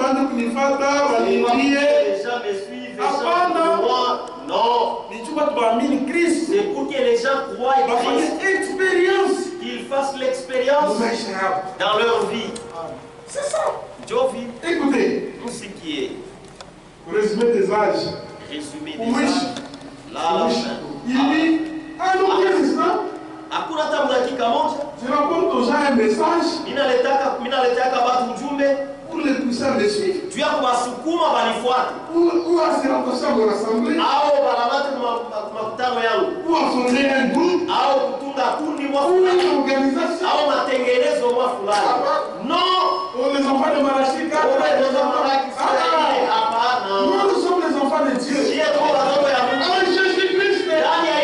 Tout ce que Dieu nous envoie, c'est pour nous retourner dans la parole. Christ est mort.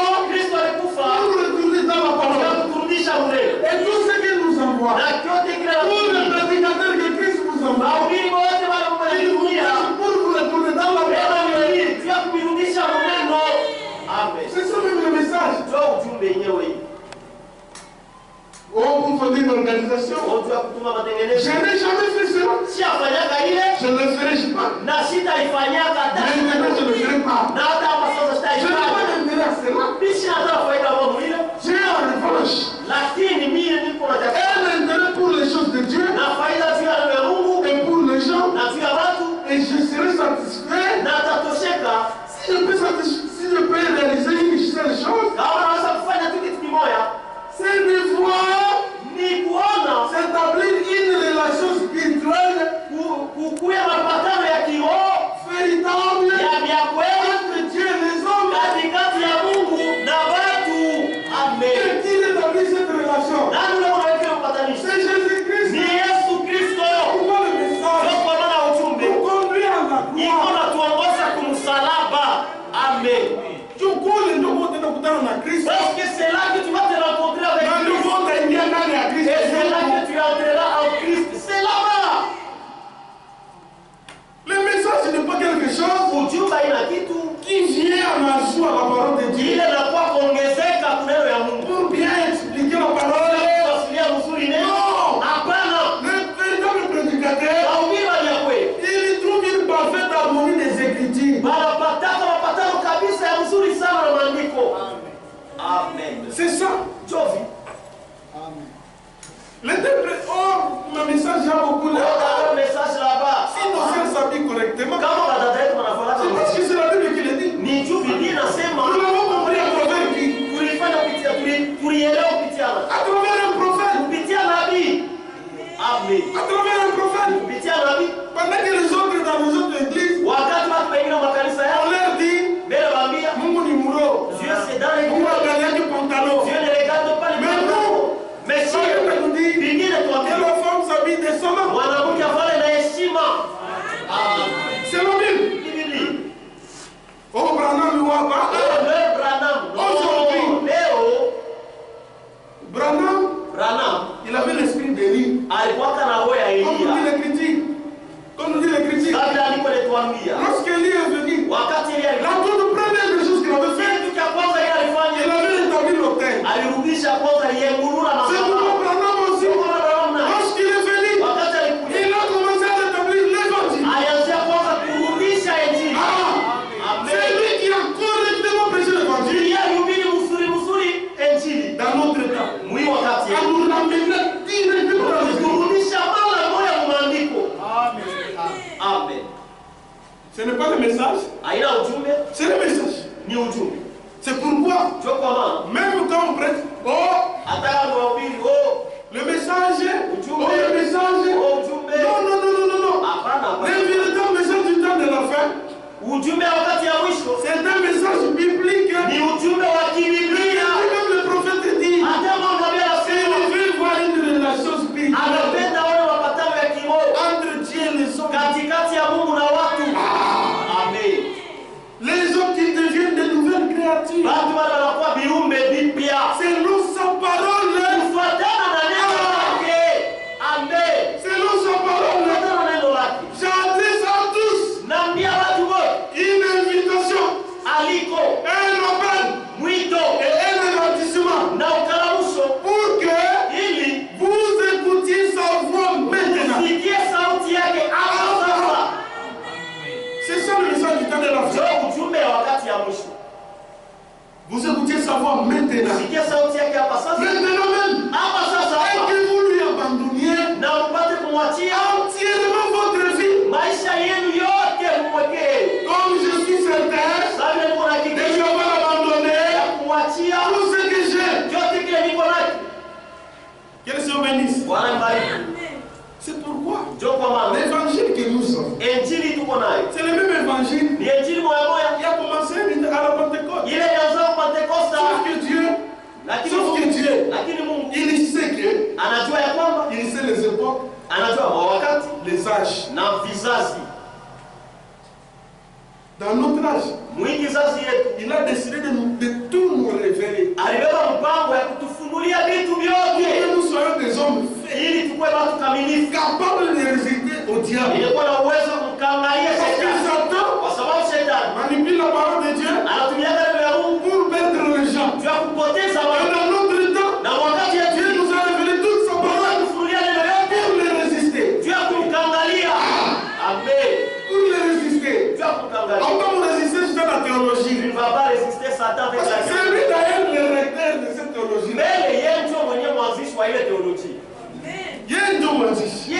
Pour les résister, il faut être maître de nouveau. Rempli du Saint-Esprit. Parce que lorsque vous avez l'Esprit de Dieu, là, vous êtes quelqu'un d'autre. On peut tout tromper. On peut tromper tout le monde. Sauf jamais. Amen. Tout le monde peut adorer Branham.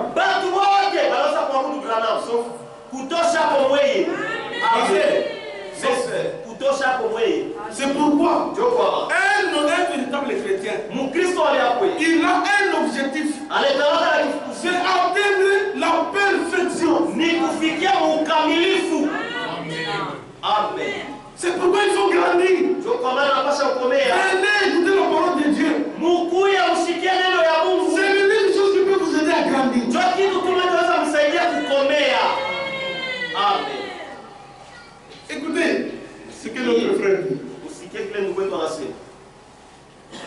Dans la brochure, allumer la lumière. Paragraphe 95. Toutes ces lumières sont bonnes, sont très bien, sont très bien.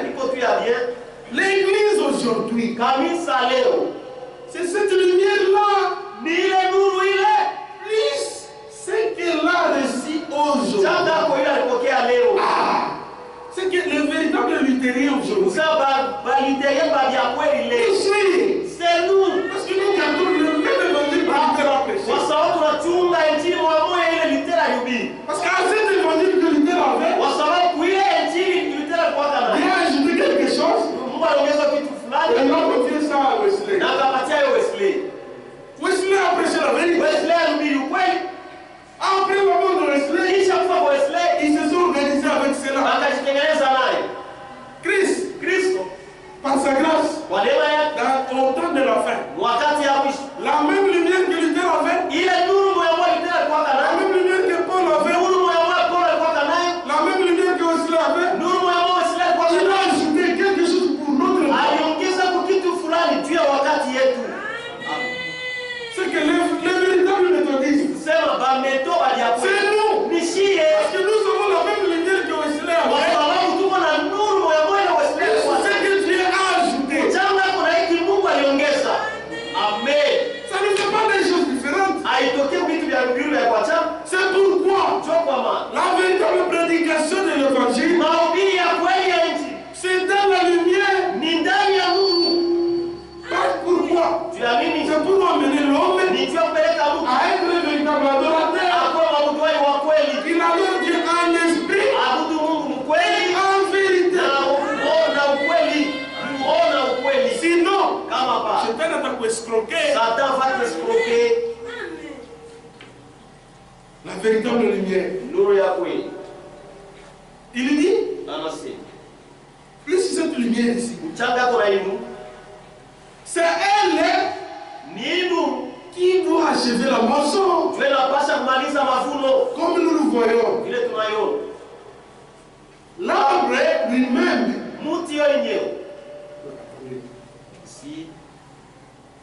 paragraphe 55.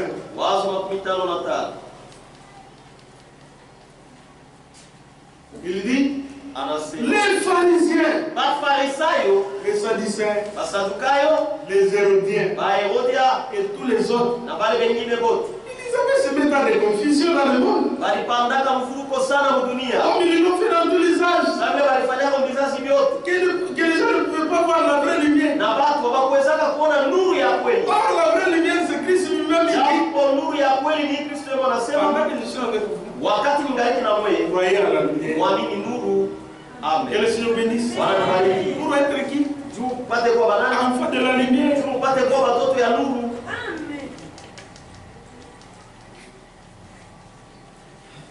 Ils avaient l'habitude de marcher dans un reflet. Demain, il y aura ceci le lendemain. Il y aura cela. Nous adhérerons à ceci et à ça. Nous parlerons comme cela. C'est ce que les gens. Ils se préoccupaient dans la dans ces histoires. Mais aujourd'hui, ce que le Seigneur fait, c'est quoi? Ramener l'homme dans la communion qu'il avait avec lui. Pour que cela soit possible, il fallait qu'un homme puisse mourir à ma place, à votre place et à ma place. Lorsque vous le recevez, cet homme qui est mort pour vous, il n'est pas venu seulement avec la grâce. Il est venu avec la grâce et la vérité. Pour que vous puissiez communier avec votre Père, quand sa parole est, n'écoutez plus rien d'autre. Parce que notre Seigneur dit, si vous m'aimez, gardez mes commandements. Si vous aimez Dieu, suivez ce qu'il dit. Si vous l'aimez de tout votre cœur, restez à ses pieds. Ailleurs, il y a de la mort. L'amour, mon frère. L'amour, ma sœur. Dieu ne veut pas vous voir. Dieu ne veut pas vous voir toujours souffrir dans le péché.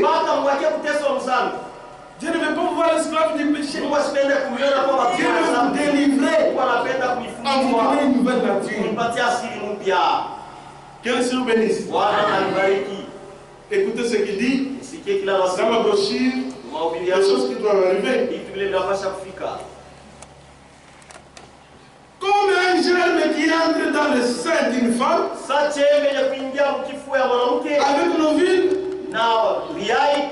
avec l'ovule, quand ces petits ovules commencent à se développer,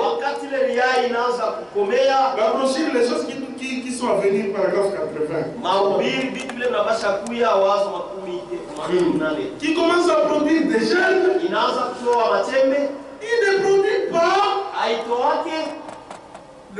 il ne produit pas un germe humain, puis un germe de chien, ensuite un germe de vache. Il ne produit que le germe humain. Que le Seigneur bénisse.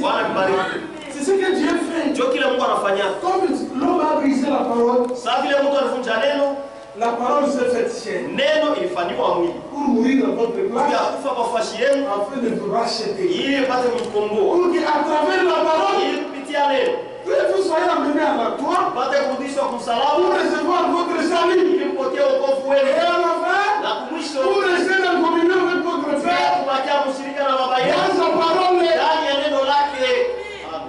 C'est ça l'objectif. C'est pourquoi un homme qui aime Dieu ferait de son mieux pour chercher là où on prêche la vérité.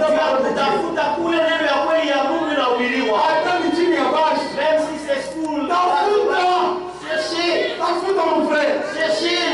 Mungu akusaidie.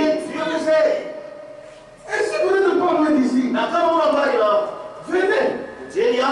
Écoutez la parole de Dieu. Si vous trouvez que il y a une moindre chose, et nous croyons en dehors des Écritures, avec le berger. Vous défendez les Écritures. Et vous comprendrez que même si Paul le ressuscité, il va adorer avec nous. Nous n'avons pas honte de l'évangile. On n'a pas honte. C'est une grâce de rencontrer celui à qui Dieu a confié l'évangile.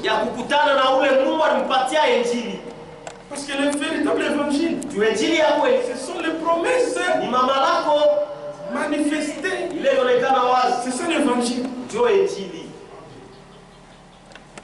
Et quand un enfant de Dieu, quand cette semence prédestinée, il n'est pas de mise d'employer ce mot.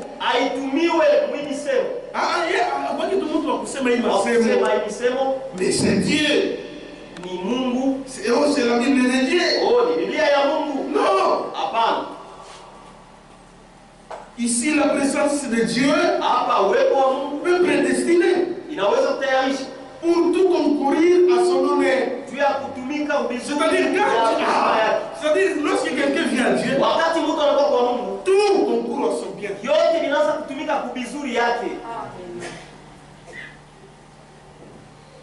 Et quand cette semence prédestinée, na wakati ile mbegu inatangulia kutayarishwa, vous qui deviez exister, wewe ulipashaka kuwa hapo. quand Dieu vous a appelé, Wakati Mungu alimita, et que cet éclon, na ule tai ndogo, cette semence qui était à l'intérieur, ile mbegu ilikuwa ndani yake, a entendu la parole de Dieu, sikia neno ya Mungu, il s'édifiera là-dedans. atajijenga mule ndani, Parole sur parole, neno yule ya neno, sur parole, yule ya neno, sur parole. yule ya neno, Il ne se mélangera avec aucun credo. na sitachanganaka kama hata na mafundisho moya ya mtu. Quel Seigneur bénisse. Bwana mbariki. Parce que Dieu, Kwa sababu Mungu il a promis. alilaka, Il a promis. alilaka, Il dit, anasema comme Christ. sasa Kristo, Yesu Kristo C'est la parole de ni Dieu. neno ya Mungu Faites chair. yenye kufanywa mwili. Même la naissance Hata kuzaliwa doit se faire toujours par la parole. inapasha ifanyike kwa neno. Grâce à quoi? Kupitia nini? Grâce au sang qui était versé. Kupitia damu ile ilimwagika. C'est pourquoi, Ndio kwa maana si vous dites que kama unasema ya kwamba moi, ni oh, c'est seulement la parole, oh, mpaka tu neno c'est fini. unaisha, Vous êtes aussi en erreur. pale tena uko makosa, Parce que la parole de Dieu, kwa sababu neno ya Mungu, si le sang de Jésus n'était pas versé, kama damu ya Yesu est-ce ilimwagika, que vous devez s'appuyer ici? est-ce que tusiwele la Bible? Et si vous dites, Na kama oh, unasema c'est le sang me suffit, mpaka tu damu vous êtes aussi inaisha, en erreur. pale tena uko Parce que la makosa, parole, kwa sababu neno elle lui dit des choses qui peuvent vous donner la foi pour croire à ce sang. ndio kitu moja inaweza kupatia imani ya kuamini ile Que le damu. Seigneur vous bénisse. C'est pourquoi Christ, Ndio kwa maana il est venu avec la grâce et la alikuja vérité. na neema na ukweli. Si réellement vous aimez Dieu, Kama vya kwa unapenda Mungu, vous allez vivre dans sa parole. utaishi neno lake. Écoutez ce qu'il dit pour Ndiye terminer. kila anasema juu ya Attention kumaliza, à la fin. tuko kumwisho. Paragraphe 90. La Watu parole parlée, pardon. neno lenye Page kusema 9. ukarasa wa kenda. Qu'est-ce qu'Ève avait essayé de faire? Kitu gani Eva alipenda kufanya? De l'hybrider, Kuchanga, kufanya mchanga mbegu, de la mélanger avec chaque chose. kuichanga na kila kitu. Vous devez la prendre comme Dieu l'a prononcé. Unapasha kuibeba mpaka vile Mungu Elle ne alitenda, se mélange avec rien, certainement pas. na haichanganake na kitu hakika. Que le Seigneur bénisse. Bwana mbariki. Elle ne se mélange pas. Na haichanganake kamwe. Pourquoi? Juu ya nini? Chaque parole de Dieu, Kila neno ya Mungu c'est une semence. ni mbeko. Chaque parole de Dieu Kila neno ya Mungu est une semence. ni mbeko. Parce que si vous la mélangez, Kwa sababu kama vous unaichanga allez produire mtatoa une hybridation. mchanga mbeko. Si Dieu vous a appelé Kama Mungu alikuita à prêcher la parole de Dieu, hili neno ya Mungu, n'ajoutez rien. msiongeze kitu. C'est que vous ne comprenez pas. Kila mwelewe, Laissez. mwachi. Dieu fait grâce à chacun selon sa manière. Mungu anafashiaka neema kila mtu. Il y a certainement un homme Kuko hakika mtu qui mmoja comprend bien ce que toi tu ne comprends pas. ule anaelewa vizuri sana kile wao. Aujourd'hui, selon la grâce qu'il a, Sasa yeye ile neema iko il nayo peut vous aider. anaweza kusaidia. N'interprétez rien bien, Tafsiri kitu, laissez ça comme ça. qu'il a comprendre. C'est que tu ne On a comprends grâce pas. à tel frère. Regarde dans sa Dieu m'a fait grâce. Mungu anafanyia Tu m'as nini? moindé. Mais va le Frère, voir. manque de quoi elle? Ici c'est comment? Il va prier Ataomba. parce que toutes les capacités ne viennent pas de nous-mêmes. Mawezaji yote itokee. Il va s'abandonner à Dieu Atajiachilia kwa parce Mungu que pour vous aider le mieux que kwa possible. sababu tu kusaidia mzuri vile nastahili. Et les véritables enfants de Dieu, Na mtoto wa kweli wa les Mungu, véritables serviteurs de Dieu watumishi wa kweli ya Mungu sont disposés wao wanakuwa tu tayari à aider les enfants de Dieu. kusaidia watoto ya Mungu. Disposés. Wenye kuwa tayari. Que le Seigneur bénisse. Wanambariki. Il dit, Anasema toujours dans cette procédure, on va parler. mpaka muhimu mahubiri neno ni kusemewa. Cela est-il une semence? Page 12. Ukarasa 12. Cela est-il une semence? Ile ni mbegu kweli. Chaque parole parlée de Dieu Kila neno ni kusemewa ya Mungu. est une semence. Ni mbegu. C'est vrai. Kweli. Je vais vous le prouver.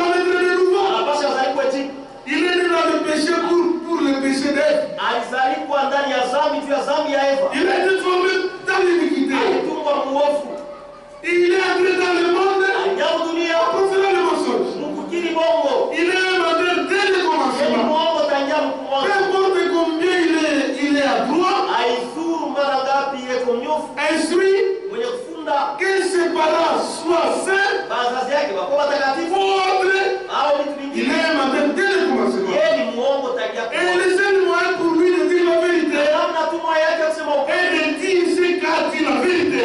Kusema kila kusema kweli. Ni de dire ce que dit la vérité. Kusema kile kweli inasema. Par ses propres lèvres. Kupitia midomo yake. C'est le seul moyen Ni namna tu par lequel kupitia hili. la vérité puisse venir. Ukweli unaweza kuya. Dire rien que ce que la vérité dit. Sema tu mpaka kile ukweli inasema.